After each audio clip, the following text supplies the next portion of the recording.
अस्सलामुअलैकुम, आप देख रहे हैं ANY न्यूज नेटवर्क। मैं हूं मोहम्मद एहसन।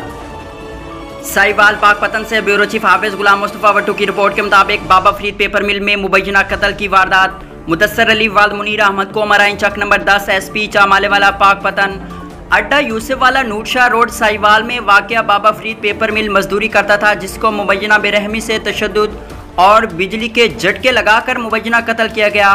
थाने फतेह शेर साहिवाल पुलिस ने मुकदमा दर्ज कर लिया और मौके से मोहम्मद शबीर ठेकेदार को भी गिरफ्तार कर लिया है। पोस्टमार्टम करके सैंपल लाहौर लेबॉर्ट्री भिजवाया है। मजीद कार्रवाई रिपोर्ट आने के बाद की जाएगी। IG पंजाब RPO साहिवाल से फौरी नोटिस लेने की अपील करते हैं।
बुलेटिन में फिल वक्त इतना। मजीद देखते रहिए ANY न्यूज नेटवर्क।